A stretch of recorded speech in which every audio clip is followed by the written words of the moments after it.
don't know if I can find my way out. හැමෝටම welcome. ඔයාගේ ගෙදර තියෙන පොඩි පොඩි බඩු උදාහරණයට ඉදි කැටුවක් සීනි කැටයක් එහෙම නැති වෙලා පස්සේ හම්බ වෙලා තියෙනවද? ඒක ඔයාලට අමතක වුණා නෙවෙයි කවුරු හරි ණයට ගත්තා වුණොත්. අද අපි කතා කරන්නේ මිනිස්සුන්ගේ සැඟවිලා ජීවත් වෙන අඟල් 4ක පුංචි කෙල්ලෙක්ගේ ලෝකයක් ගැන. අද මම කතා කරන්නේ 2010 වසරේ ආපු ජපානයේ අතිශය ජනප්‍රිය වුණු ස්ටුඩියෝ ගිබ්ලි වෙතින් ආපු අපූර්ව සිනමා පටයක් ගැන. ඒ තමයි The Secret World of Arrietty. සුප්‍රසිද්ධ හයාෝ මියසාකිගේ තිර රචනයෙන් හා හිරොමසා යනගොෂිගේ අධ්‍යක්ෂණයෙන් හැඩවුණු මේ චිත්‍රපටය Rotten Tomatoes අඩවිය 94% වැනි ඉහළ අගයක් ලබා ගන්න සමත් වෙලා තියෙනවා.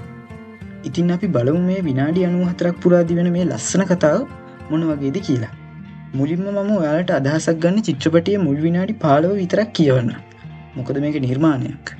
මම කියන කෙනයි ඔයා මම කියන කෙනයි දෙන්නෙක්නේ. එකම විදියට නෙමෙයිනේ හිතන්නේ.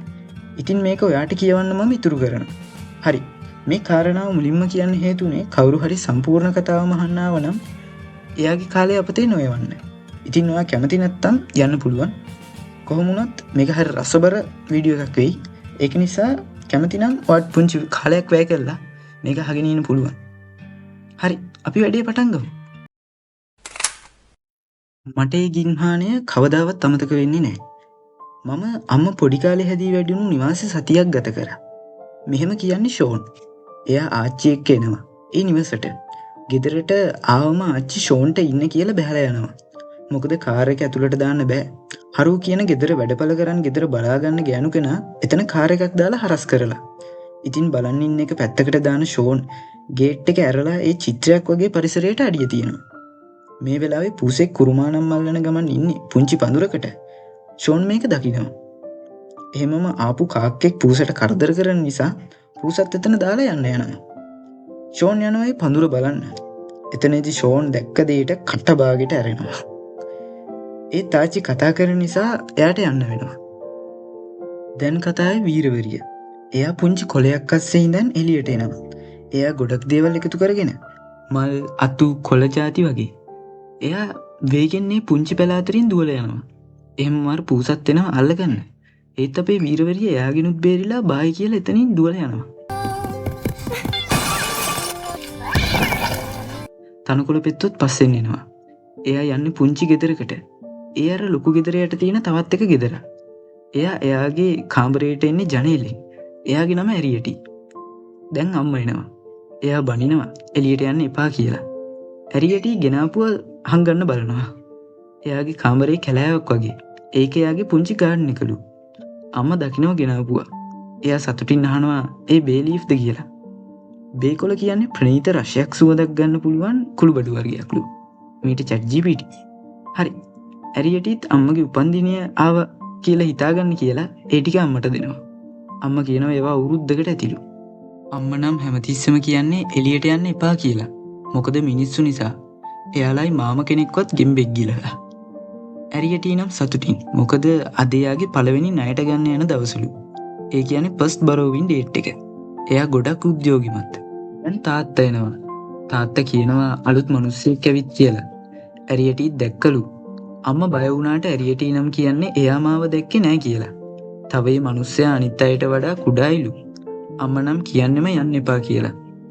අම්මයි දුවයි දැන් වාද කරන්න ගන්නවා. තාත්තා මිනිස් ළමයි කලින් ඇඳට යනවා කියනවා. මේ නිසා ඇරියටිට පර්මිෂන් හම්බ වෙනවා. එයා යනවා ලෑස්ති වෙන්න. තාත්තා කියන්නේ ළඟදිම ඇරියටිගේ වයස 14 වෙන නිසා එයාට අපේ උදව් නැතුව ඉන්න ඉගෙන ගන්න ඕන කියලා. අම්මට හිතිලා කියනවා මේ ලෝකේ අවසාන ණයට ගන්නන් එයාලද කියලා.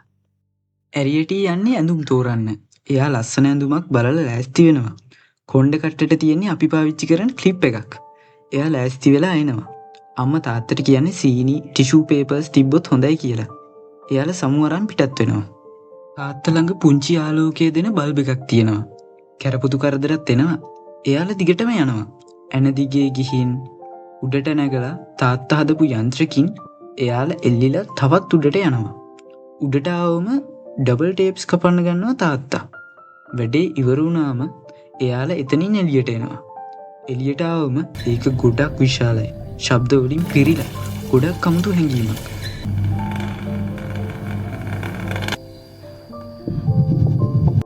එයා පුදුම වෙනවා. තාත්තා කොක්කකින් පහලට බැහැලා අර ටේප් සාධාරයෙන් මේස උඩට යනවා.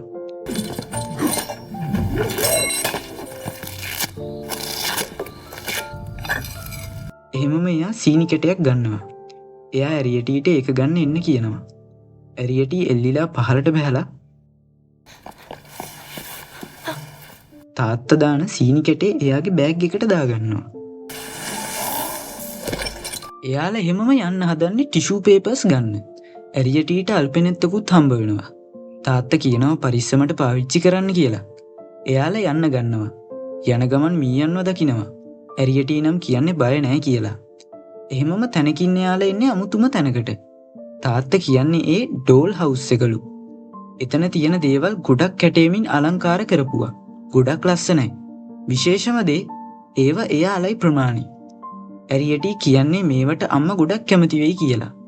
තාත්තා නම් කියන්නේ මේව ණයට ගන්න දේවල් නෙමෙයි කියලා. දෙයක් නැති වුණොත් මිනිස්සු දැනගනී කියනවා. එහෙමම එයාලා එනවා එළියට.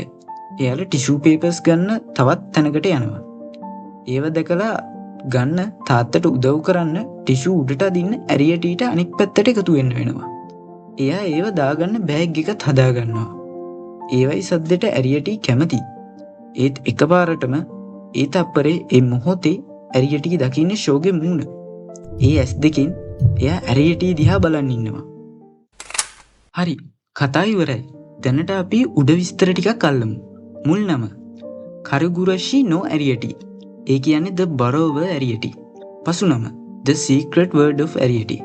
නිෂ්පාදනය ප්‍රසිද්ධ ජපාන් ස්ටුඩියෝ ගිබ්ලි. නිකුත් වූ වර්ෂය 2010 ජූලි 17 ජපානයේදී. ධාවන කාලය විනාඩි 94යි. නැත්තම් පැය 1යි විනාඩි 34යි. අධ්‍යක්ෂණය හිරුමසා යනබොෂි. ඔහු මේ අධ්‍යක්ෂණය කරන විට ස්ටුඩියෝ ගිබ්ලිහි ලාබාලතම අධ්‍යක්ෂකවරයා. තිර රචනය ජනප්‍රිය ඇනිමි නිර්මාණකරු හයායෝ මියසාකි හා කෙයිකෝ නිවා.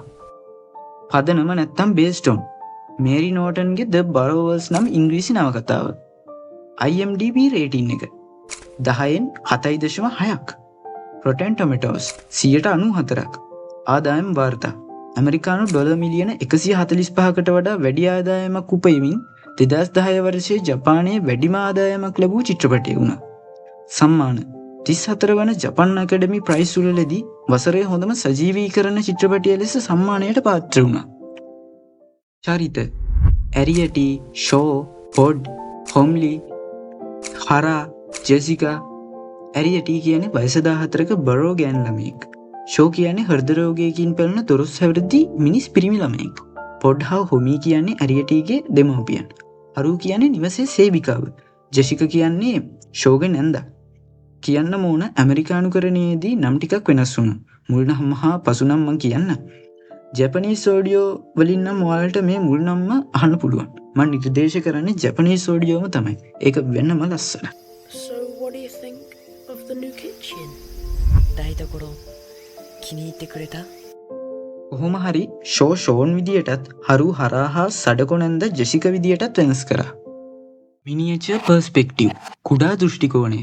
සිනමාපටේ ඉතා හොඳ විශේෂත්වයක් තමයි අපිට සාමාන්‍ය වන දේවල් කටුවක්, සීනි කැටයක්, වතුර බිඳුවක් වගේ දේවල් මේ පුංචි මිනිස්සුන්ගේ ඇසින් දකින්න පුළුවන් වෙන එක. ඒක වෙනම අත්දැකීමක්. මේකේ ඒකටම ගැලපෙන්න ශබ්ද පරිපාලනයත් අති විශිෂ්ටයි. උදාහරණයකට අපිට ඔරලෝසුවේ ටික් හඬක් එයාලට බෙර හඬක්.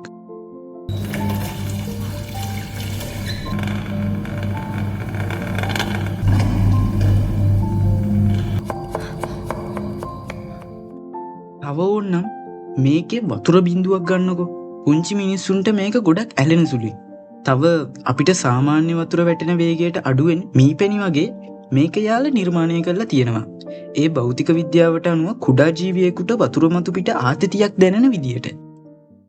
The Art of Details සියුම් භවයේ කලාව.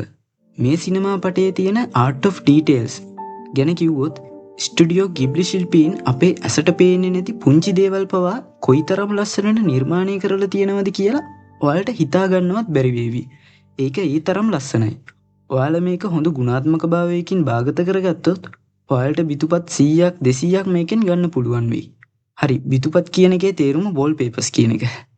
ඔයාලා බලනවා ඇති ඇයි හුරු නැති සිංහල වචන පාවිච්චි කරන්න කියලා.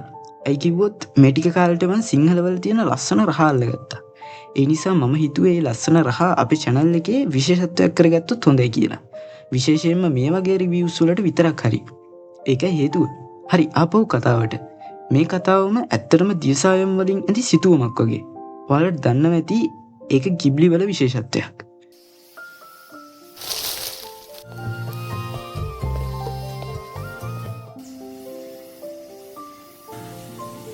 Beautiful. ඇත්තටම බලන කෙනාට මට ඇරියටීගේ ලෝකෙ ඇවිදින්න තිබුණ නම් කියලා හිතන්න සලස්වන්න ගිබ්ලි ස්ටුඩියෝ දක්ෂ වෙලා තියෙනවා. බරෝවර්ස් ෆිලෝසොෆි ණයට ගන්නන්ගේ දර්ශනය. අනිද්දේ එයාලා හොරුමත් කුඩා මිනිස්සුවත් නෙමෙයි මේ සිනමා පටේ. එයාලා බරෝවර්ස්ලා. ඒ කියන්නේ ණයට ගන්න. අපි මේ බරෝවර්ස් කියන ලස්සන ඉංග්‍රීසි වචනය ඉදිරියට යොදාගන්නේ නැතුව ඉමු. මොකද මට මේක කියන්න අමාරුයි. මෙයාලා මිනිස්සුන්ට අහිතක් නොවන අත්‍යවශ්‍ය දේවල් පමණක් ඉතා අඩුවෙන් ගන්න කට්ටියක්. සොයා ගැනීමේ බිය. සාමාන්‍යයෙන් ණයට ගන්නෙක්ව මිනිහෙක් දැක්කොත් එයාලට ඒ ගෙදර, ඒ කියන්නේ එයාලා දැනට ඉන්න පුංචි ගෙදර දාලා යන්න වෙනවා. කතාව තමයි ෂෝ ඇරියටිව දකින්න එක. ෂෝ ඒ වගේ පහසුවෙන් දකින්න නැති දෙයක් දකින්න එකටත් හේතුවක් තියෙනවා. මං කැමති ඔයාලා ඒ හේතුව හොයාගන්නවට. දන්නවනම් යටින් කමෙන්ට් කරන්න. The Borrowers පදනම. ඒ කියන්නේ මේක හදන්න පදනම වෙලා තියෙන්නේ බොරෝවර්ස් කියන පොත. ඒක ලියලා තියෙන්නේ මේරි නෝටන්. හයායෝ මියසාකි හා ස්ටුඩියෝ ගිබ්ලිහි සමනිර්මාතෘ ඉසාෝ ටකහටාට මේ පොතෙන් නිර්මාණයක් කරන්න ඕන වෙලා තියෙන්නේ 1970 ඉඳලා. ඒත් ඒ කාලේ මෙයාලට ඕන දේ හරියටම එළියට දෙන්න ඕන කරන තාක්ෂණය හා අවසරය තිබිලා නැහැ. මේ නිසා මියසාකි මේක ආයේ ආරම්භ කළේ වසර 40කට පස්සේ. තව මියසාකිට ඕන වුණේ ඒ බටහිර කතාව ජපානයට ගැලපෙන්න හදන්න. මේ නිසා පොතේ චරිතවලට වඩා ගිබ්ලි චරිත නිහඬ බව හා සංවරය රකිනවා. මුල් පොතේ ඇරියටි මීට වඩා ගොඩක් දඟකාර කටකාර කෙනෙක්. 6. සංගීතය.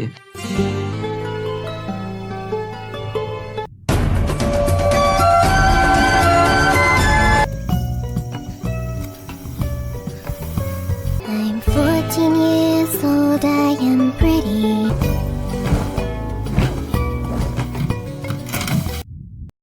මෙයට සංගීතය සැපයුවේ සෙසිලි කෝබෙල් නම් ප්‍රංශ ගායිකාව. මේ නිසා මේක වෙන ගිබ්ලි චිත්‍රපටිවලට වඩා ගොඩක් වෙනස් ස්වභාවයක් ගන්නවා. මේ සිසිලි කෝබෙල් නම හරියටම කියවෙනවද නම් දන්නේ නැහැ. කොහොම හරි එයා කතාවට සම්බන්ධ වුණේ හරිම හම්බෙන්. එයාගේ සංගීත තැටියක් ගිබ්ලි ස්ටුඩියෝ වලට තැපැල් කරලා තිබුණා. මෙන්න මෙහෙම ලියලා. මම ඔයාලගේ නිර්මාණවලට ගොඩක් ආසයි මේ මගේ සංගීතය කියලා. ඒක අහපු නිෂ්පාදක සුසුකි හා මියසකිට හිතුණලු ඇරියටිගේ ලෝකෙටම ගැලපෙන හඬ මේක කියලා. තව කිව්වොත් ගිබ්ලි ඉතිහාසයේ ජපන් නොවන අයෙක් සංගීතය මෙහෙවූ දුර්ලභ අවස්ථාවක් මේක. දෙකක් සැලකුවම ඒ කියන්නේ චිත්‍රපටිය ආරම්භයේ වාදනය වූ නෙග්ලෙක්ටඩ් garden Come in the garden. චිත්‍රපටිය අවසානයේ වාදනය වූ ඇරියටිස් සෝං ගොඩක් ලස්සනයි. I'm 14 years old, I am pretty. අපිට කැමතිනම් ඒව තේමාවන් විදියට දකින්නත් පුළුවන්. වචනාර්ථයෙන් ගන්න බැරි වුණත් ඇත්තට මේව සුන්දරයි. ඇරියටිස් සෝං එක සිසිලි කෝබෙල් භාෂා 6කින් ගායනා කරලා තියෙනවා. හඬෙහි අභියෝගය. මේකේ බරෝවර්ස්ලගේ ඇඳුම් වල ශබ්දය පවා පටිගත කරලා තියෙන්නේ සැබෑ ඇඳුම් උපයෝගී කරගෙන. තව බරෝවර්ස්ලා ඇවිදිනකොට එන සිරිසිරි හඬ ගන්න මෙයාලා පාවිච්චි කළේ සේදරෙදී තුනී කඩදාසි. තව ඇරියටි එහෙම බිත්තිය ඇතුලේ ඉන්නකොට එන තෝංකාරය නිර්මාණය කරන්න මෙයාලා ඇත්ත පුංචි පෙට්ටිය ඇතුලේ මයික්‍රොෆෝන් තියලා ශබ්දය පටිගත කරලා තියෙනවා. No script. ස්ටුඩියෝ ගිබ්ලි නිර්මාතෘ හයායෝ මියසාකිගේ සිරිතක් තියෙනවා චිත්‍රපටිය හදන්න කලින් සම්පූර්ණ තිර පිටපත. ඒ කියන්නේ ස්ක්‍රිප්ට් එක ලියන්නේ නැති එක. ඔහු මුලින්ම අඳින්නේ ස්ටෝරි බෝඩ්ස්. ඒ කියන්නේ රූපරාමු. කතාව ගලපගෙන යන්නේ ඒව අඳින අතරතුර. අධ්‍යක්ෂක යොනොබිෂිට උනේ ඒ මියසාකිගේ මනක්කල්පිත රූපරාමු වලට පණ දෙන්න. හරියට කිව්වොත් ඇනිමේෂන් එක පටන් ගන්නකොටත් ඔවුන් දන්නේ නැහැ කතාව ඉවර වෙන්නේ කොහොමද කියලා. සැබෑම පිහිටීම. මේ නිර්මාණයට පාදක වෙච්ච නිවස උද්‍යානය ඇත්තටම තියෙනවා. ඒක ඒ ජපානයේ අමොරි ප්‍රදේශයේ සෙයිබීන් කියන උද්‍යානයේ ආශ්‍රයයෙන්. මෙය බටහිර පන්නේ නිවසක් හා ජපන් පන්නේ වත්තක් එකතු වෙලා හැදිලා තියෙන්නේ. අදටත් සංචාරකයෝ ඇරියටීගේ ලෝකය බලන්න මෙතනට එනවා. ඔයාටත් අහම්බයයි කාලයයි වාසනාවයි එකට හම්බ වුණොත් ගිහින් බලන්න. ලිගේ පැරණි සම්භාව්‍ය චිත්‍රපටි තරම් මේක ගැන කතා කරනව මම අහලා නැහැ. කොහොම වුණත් ඔයා ගිබ්ලි එක්ක හැදුනත් නැතත් මම හිතන්නේ මේක මග අරින්න හොඳ චිත්‍රපටියක් කියලා. විශේෂයෙන්ම ඔයාට ඕනවට වඩා රළු නැති ඒත් සිත් ඇද ගන්නා සුළු දෙයක් එක්ක සන්ධ්‍යාවක් ගත කරන්න ඕන. අඟල් 4ක කෙනෙක්ට Tamanගේ පැවැත්ම වෙනුවෙන් මේ මනුෂ්‍ය ලෝකයේත් එක්ක කොයිතරම් සටනක් දෙන්න වෙනවද? Tamanගේ වර්ගයාගේ අවසානය දැක දැකත් ඔවුන් කොහොමද බලාපොරොත්තු තියාගන්නේ?